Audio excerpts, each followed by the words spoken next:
No niin, tervetuloa taas seuraamaan haastattelua. Meillä on täällä nyt sitten Rekursive eli pronssijoukkue Beni mestoilla. Beni, mikä on meininki nyt, kun voititte pronssia?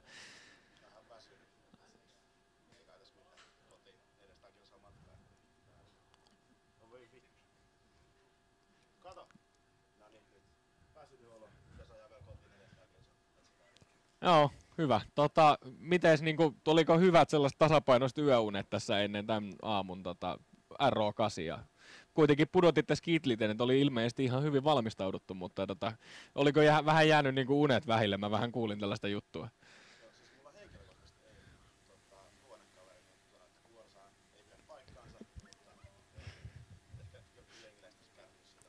Joo, ok, hyvä. Miten te oikein valmistaudutte tähän turnaukseen? Te kuitenkin tulitte nyt ton karsinan kautta, että oli vähän eikö siitä kuulu mitään?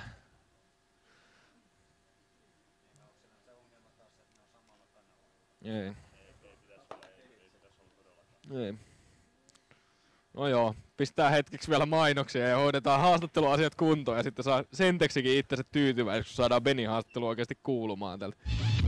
No niin, ja yritetään uudestaan suunnilleen kolmannen kerran. Nyt saatiin Benille tässä oikein tällainen Madonna-mikkikin ja nyt mun on Beni kysyttävä kolmannen kerran vielä, että mitkä on fiilikset, että onko nyt sellainen onnistunut olo tämän pronssiottelun jälkeen? Väsyneet ja niin pitkä kotimatka edessä. Onneksi meillä on ollut Sentex tukemassa 5. pelaaja, joka ei päässyt tänne näin, niin meillä oli sitten yksi sankari tuuraamassa. Niin meillä on ollut Jari tukemassa koko matkan. Niin joo, hyvä. Hyvä. Doto vähän ehkä oli sellainen, kävi vähän niitä HLTV-reitingejä pudottamassa sille alle 0,6 tuossa välierässä, mutta nyt nosti selvästi tasoa tähän pronssiotteluun. Että ootteko tyytyväisiä tähän standinin tasoon nyt kuitenkin sitten, että ei selvästi vaikuttanut teidän peliin kuitenkaan kauhean? No siis noit tasattu ja Doto on vetänyt ihan oman osansa kyllä näissä peleissä. Että noita nyt kävi. Itse kukin ei päässyt kymppikerhoon aina. Itse esimerkiksi Skitlightia vastaan Infernossa, niin siellä olisi ollut tilaa, mutta ei sinne nyt mahtunut. Joo, selvä. Miten me ollaan nähty oikeastaan tässä nyt 2 päivän aikana oikein sellainen rekursiven kehityskaari, että te sitä Nortenbreeze-tumpeloinnista, mitä teillä oli siinä ensimmäisessä karsintaottelussa, te meinasitte hävitä se, onnistuitte lopulta jatkoajalla grindaa sen voiton siihen, että tänä aamuna voitte skitliten. No okei, välierä meni vähän heikommin, mutta nyt taas pronssiottelussa selvästi nouseva sellainen trendi, että teidän peli on vähän tällaista aaltoilevaa, mutta sieltä löytyy niitä huippuja, niin millä te oikein varmistatte sen, että teille ei enää tule tällaisia Nortenbreeze-pelejä enempää? No monelle ekat lanit, semmoiset ns. Kunnon lanit. Me ollaan käyty vähän joukkueen sisästäkin keskustelua, että mikä on lani. Joo. Niin, tää oli lani eikä sellainen, että roudataan omat koneet mukana.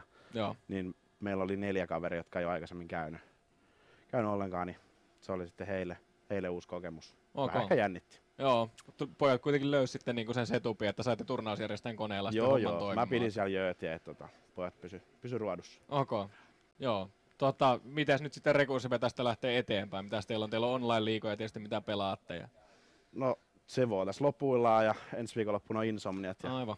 Sinne pitäisi sitten käydä myllyttää Groupeissa Arcticia ja Too Much Video Gamesia. Helppo homma. Helppo homma. Joo, kyllä. No täällä on tietysti haettu nyt sitten sitä arvokasta kokemusta, että voisitte lähteä ihan sellainen kokeneena pelaajana sinne ensi viikonloppuun. Juu, ilman muuta. Ok, hyvä. Ei kai siinä. Jos haluat vielä sanoa viime hetken terveiset tässä kaikille suurille faneille, esimerkiksi Jarille ihan tälleen spesifisti, niin pystyy nyt fire away. Yes. Stage on sun. No Jari tietää, mutta saa käydä follow Twitterissä @BeniCSGO. Se on that's it. Joo, nöyrää mainostamista. Ei siinä mitään. Kiitos Beni haastattelusta ja tsemppiä kotimatkaa. Mennään me pienelle tauolle ja sitten jatketaan finaalin merkeissä.